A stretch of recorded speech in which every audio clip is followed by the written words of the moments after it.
Welcome back to SwiftUI tutorial. And previous tutorial we discussed about what is the ecosystem. Now we can talk about what is Xcode and how can we get Xcode. So actually Xcode is a free of cost. You don't need to pay for it. Just launch the Mac App Store on your computer or laptop. So just I'm tapping on the App Store here. So it will open with a new window like this. So going to search, top left corner we have a search button. Tap on that search button and type Xcode here. So when you type an Xcode, it will by default it will give the latest version of Xcode. In status it is showing as a open. Why? Because I have already updated the Xcode version, so that is the reason it's showing the open. But in your case it may be open or it may be updated. The button status, just double click on this Xcode and these are the description page for Xcode. So require Mac OS 12.4 later. So this Xcode requires the Mac OS is more than 12.0 version. So we need to compatible with Mac OS 12.0 with Xcode. So this is the preview of Xcode when we open the Xcode. In next few seconds we can discuss about this, and these are the ratings, and usually it will take some huge amount of memory in MacBook or laptop. So this is different from version to version. So this is a compatibility. Compatibility means it depends upon the Mac OS. Like this Xcode version is well compatible to the Mac OS or not. So if it is not compatibility, then you can download from software update, system software update from laptop. And this is what about Xcode. So I'm directly click on open, going to open here. So it will open a brand new Xcode window. There it will ask some options. Now I can go with this project, create new Xcode project here,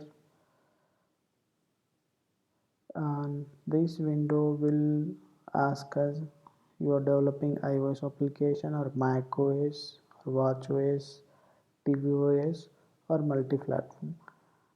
These all options we can discuss later. Now we are concentrating on the iOS. So I just click on the iOS here. So I'm just creating an app for iOS. So I selected app. By default it will selected app. If you want other templates you can use that other template applications. For now we are using the app.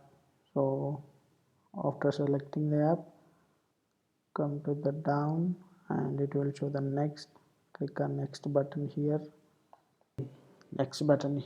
after selecting app from here, and click on next here, and it will open the brand new window with specific properties. So here we have a product name and team, organization identifier, bundle identifier, and interface, life cycle of application and language. So now here you're going to create a properties for your project. So if you don't have a team, don't worry about the team here. Later you can create a team for this, and you can configure the team for the next project, like future projects. One thing that you will want to make sure of this secure organization identifier. So actually, if you have a business or website, you can see a reverse domain style name here. Like I just for namesake I have given this IDA name, but you can expect it like com dot some product name, like for example I give the product name as a test here. Now see, the bundle identifier will coming with com dot test. So like this it will come. uh, so for now you fill the name for your app and the product name. So I just given the product name as a test. So the organization identifier is I just given like this. So see the bundle identifier, it will take in a reverse order, like see com dot id dot test. uh, Test, you will see this bundle identifier is a combination of the organization identifier plus the product name, and this together form this unique bundle identifier. So this bundle identifier is used in different places uh, to identify your app, such as in the app store or in the provisioning portal or in the app store connect. So this is a very important. Don't worry, you can change bundle id later, so no need to worry about this bundle identifier. Coming to the interface means what's the basic uh,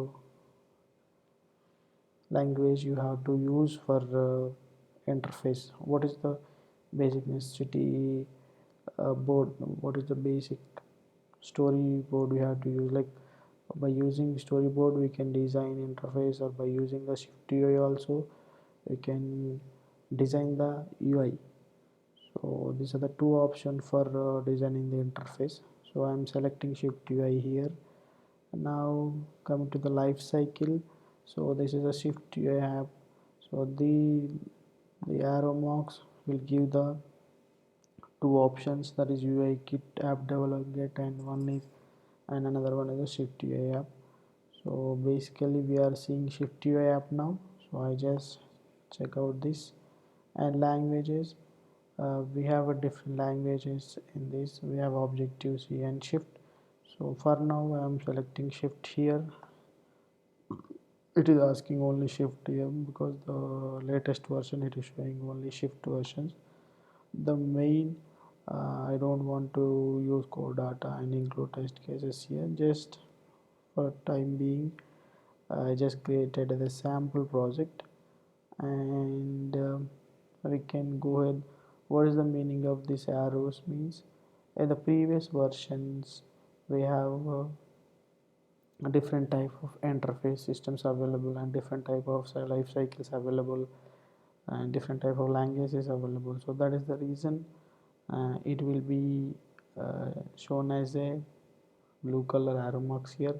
In future it may be changed, right? So that is the reason the blue marks are uh, kept here. And now all properties are set here for our project. So our project is name is here, and all our properties are given by here. Now I just click on next. So now it will ask to save the location for project. I'm selecting desktop to easier access. So forget about this source control now, we'll talk about later this. So I just tap and create. It will create the folder on desktop.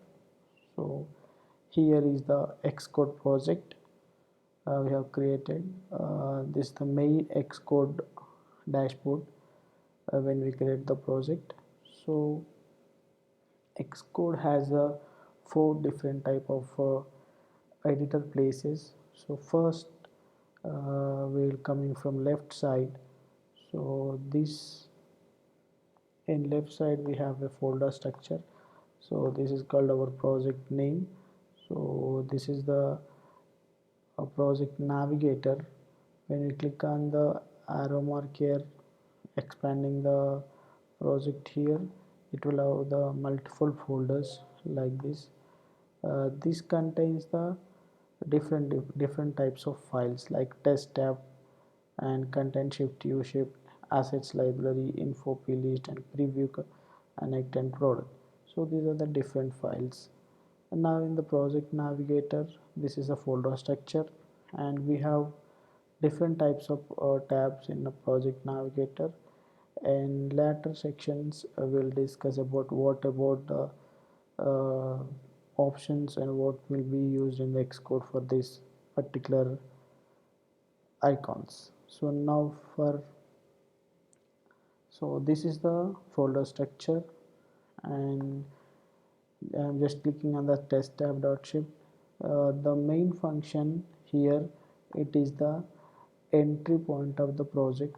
So this is the navigation panel, and this is the code editor panel, and we have a inspector. This is attribute inspector, and now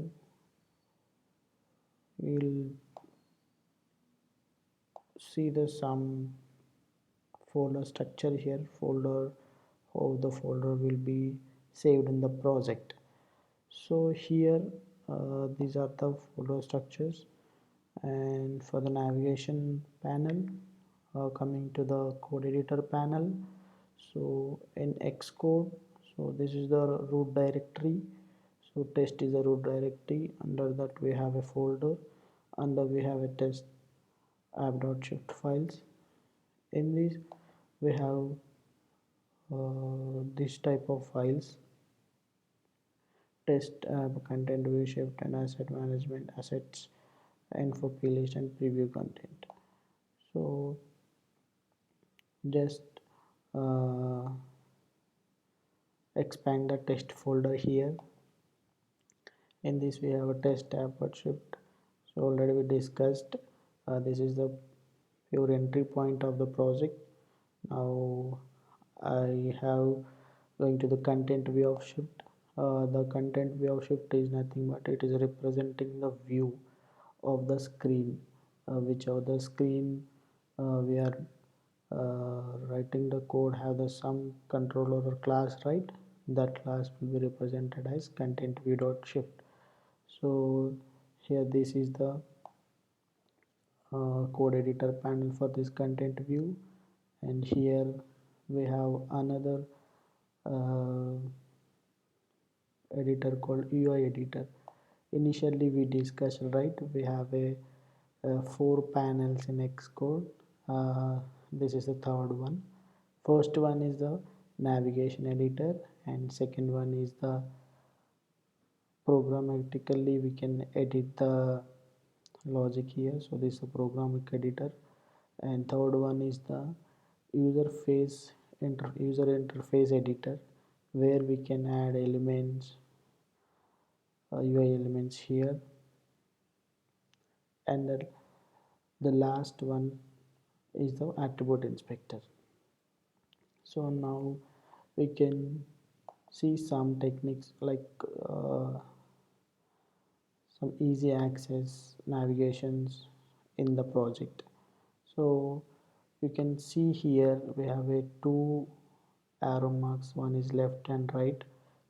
This will use for switching between two files. For example, now I have in content view dot shift, so I want to see the previous view. So I just tap on this view, it will redirect it to the test tab app dot shift because we have previously selected this. So now I have click on left, this one like this, it will happen. When you click on the left, it will give the previous, and when you click on the right, it will go forward the view. This is all about navigations. Now we'll discuss about some toolbars. Here we have some toolbar section in Xcode. Here we have navigation toolbar. We can hide navigation toolbar, hide and unhide. We can use this. This is a play button. In play button we have different kinds of options will come, run and test. For now we are just playing, and with click on the run button. So I don't want to run application here. I just click on stop here. So this is the stop and resume button here. So this is the target files. This is the target of project, and we can select virtual devices. We have different types of devices, right? When you have to run your project in device, you should select from here. This is a project navigator, and you can have multiple devices here.